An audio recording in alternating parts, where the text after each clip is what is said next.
नमस्कार. अस्सल मराठी किचनमध्ये तुमचं स्वागत आहे. तर आज आपण बनवणार आहोत चटपटीत अशी ओली भेळ.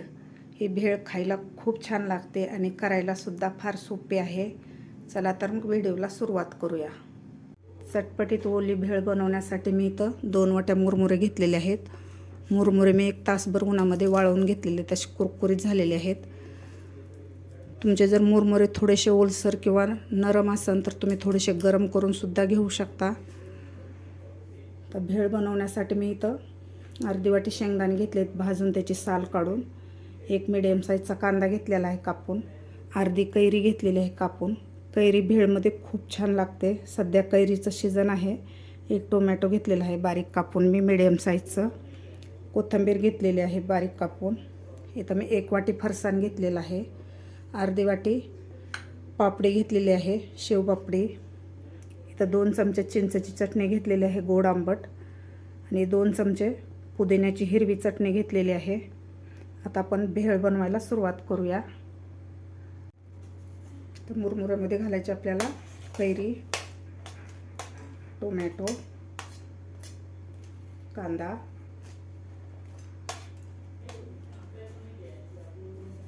शेंगदाणे, थोडीशी कोथिंबीर घालायची आपल्याला यामध्ये. तर यामध्ये घालायचं आपल्याला फरसाण.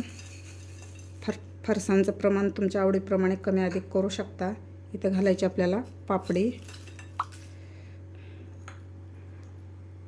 आता यामध्ये घालायची आपल्याला हिरवी पुदिन्याची चटणी,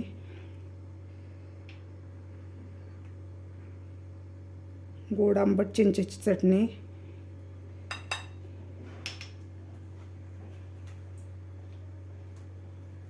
थोडंसं मी लाल तिखट घालणार आहे. तुम्हाला आवडत असेल तर घाला किंवा स्किप करू शकता. आता व्यवस्थित आपल्याला हे मिक्स करून घ्यायचे आहे भेळ. थोडंसं भांडं छोटं झालेलं आहे, मी दुसऱ्या भांड्यात काढून घेत आहे. मी एका दुसऱ्या भांड्यामध्ये हे भेळ काढून घेतलेले आहे, व्यवस्थित मिक्स करून घेतलेले आहे. तुम्ही बघू शकता अशी मस्त आपली चटपटीत ओली भेळ तयार झालेली आहे. हवं तर तुम्ही अर्धा लिंबूसुद्धा यामध्ये घालू शकता. पण मी पुदिन्याची चटणी बनवताना पुदिन्याच्या चटणीमध्ये अर्धा लिंबाचा रस घातलेला होता. अशी मस्त आपली चटपटीत ओली भेळ तयार झालेली आहे. खायला खूप छान लागते. तुम्ही मधल्या वेळेत दुपारच्या वेळेस अशी चटपटीत भेळ बनवून खाऊ शकता. लहान मुलांना सुद्धा अशा प्रकारचे चाट खूप आवडतात.